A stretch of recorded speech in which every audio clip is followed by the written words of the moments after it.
Hello.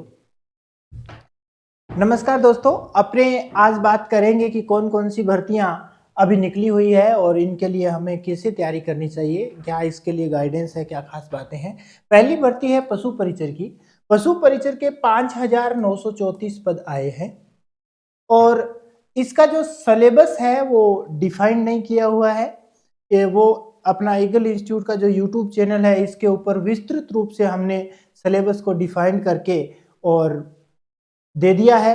अगर फिर भी किसी व्यक्ति को अगर सिलेबस चाहिए तो आप ईगल इंस्टीट्यूट के यूट्यूब चैनल ये पर कमेंट भी कर सकते हो और व्हाट्सएप नंबर में आपको बता रहा हूँ 63 67 95 80 95।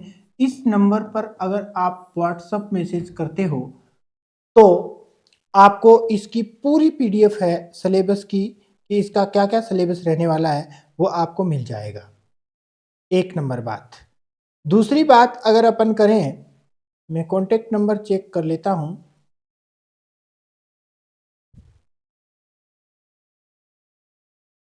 हाँ, यही वाला नंबर है। इस पर आप व्हाट्सएप मैसेज करोगे तो आपको पूरी की पूरी पीडीएफ्स मिल जाएगी क्या सिलेबस है।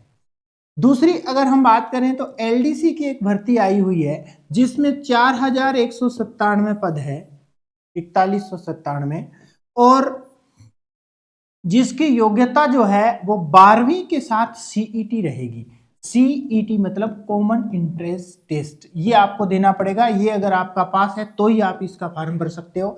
अब इसमें होता क्या है, देखो, आप फॉर्म भर सकते हो अगर आप इस बार की सीईटी दे सकते हो तो, और इसमें पहले सीईटी के फॉर्म भरे जाएंगे, फिर आपके एलडीसी के फॉर्म भरे जाएंगे। पहले सीईटी का पेपर होगा, ठीक है, फिर एलडीसी का पेपर होगा, और जब तक एलडीसी का रिजल्ट आएगा सीईटी का रिजल्ट पहले आ चुका होगा।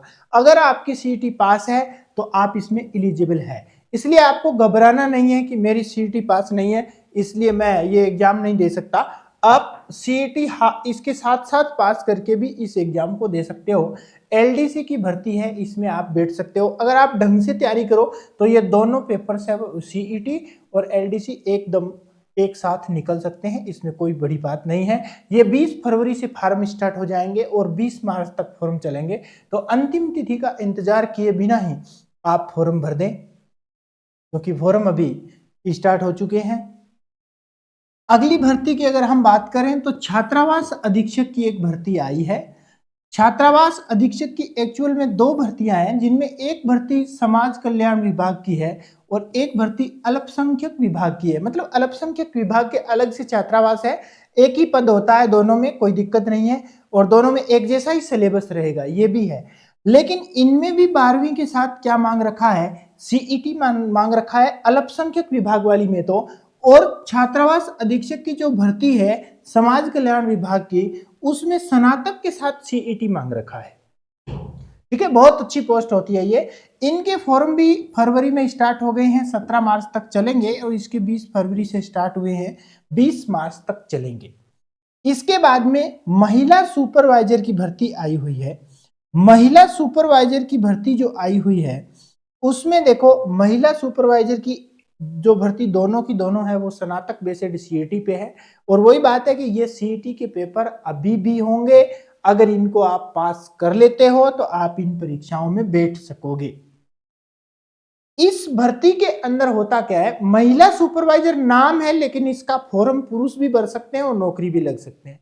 इसमें शर्त यह है कि बाकी भर्तियों में महिलाओं को जो रिजर्वेशन होता है वो परसेंटेज के हिसाब से होता है, लेकिन इसमें 75% पद महिलाओं के लिए आरक्षित रखे गए हैं और 25% पद ही केवल पुरुषों के लिए है। ठीक है, मतलब कि ये अगर 176 पद है तो इनमें से आपको 25 और 5 और कर लीजिए, 30 पद पर ही आप पेपर दे सकते हो, और इस पर बहुत कम लोग पेपर देते हैं। मतलब मैं कहता हूं कि आप थोड़ी मेहनत में नौकरी लगना चाह रहे हो तो यहां पर ये फॉर्म आपको भर लेना चाहिए। इतनी ज्यादा मशक्कत आपको नहीं करनी पड़ेगी क्योंकि महिला सुपरवाइजर के अंदर वैसे भी अगर कॉमन पेपर होता है सबका तो उसके अंदर 50% आरक्षण तो होता ही होता है। ठीक है, तो इसमें महिला सुपरवाइजर करके बहुत कम लोग फॉर्म भरते हैं, ऐसी जानकारी भी लोगों को होती नहीं है। ये फॉर्म भी स्टार्ट हो गए हैं, 15 मार्च तक चलेंगे। एक महिला सुपरवाइजर की भर्ती और आई है, ये आंगनबाड़ी विभाग के लिए है।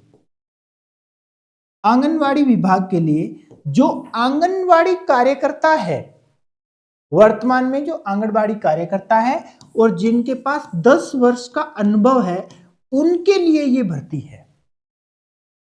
महिला सुपरवाइजर बोलते हैं जिनको, महिला सुपरवाइजर।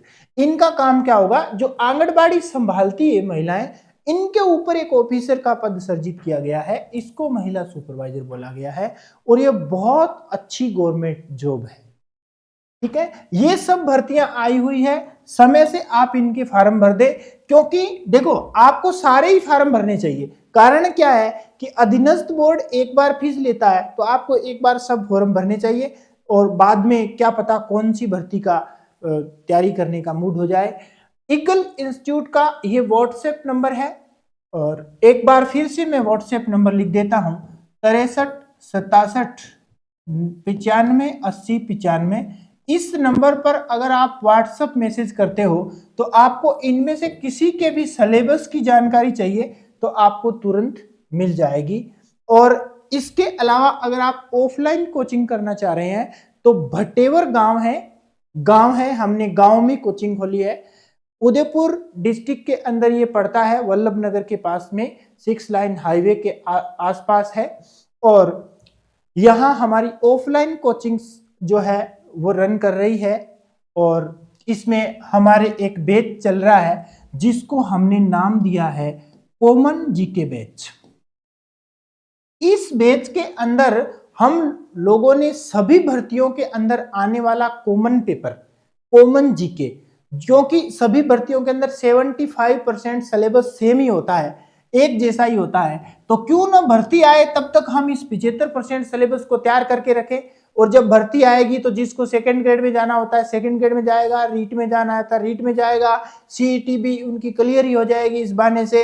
और अगर इनमें से कोई पेपर देने का मूड बन जाए तो ये पेपर भी वो तैयारी करके दे सकते हैं। इसलिए ये कॉमन जीके बैच है, इसको हमने इस हिसाब से डिजाइन कर रखा है, इस हिसाब से चला रहे हैं कि एक स्टूडेंट को एक टॉपिक अच्छी तरह से क्लियर ही हो जाए, उसके बाद ही हम आगे बढ़े। मतलब हम स्लो गति से चल रहे हैं, बहुत ज्यादा विद्यार्थी के ऊपर ध्यान दे रहे हैं, और इस बैच में जो बच्चे तैयारी कर रहे हैं उनके रिजल्ट आने वाले 1 साल में आपके सामने होंगे।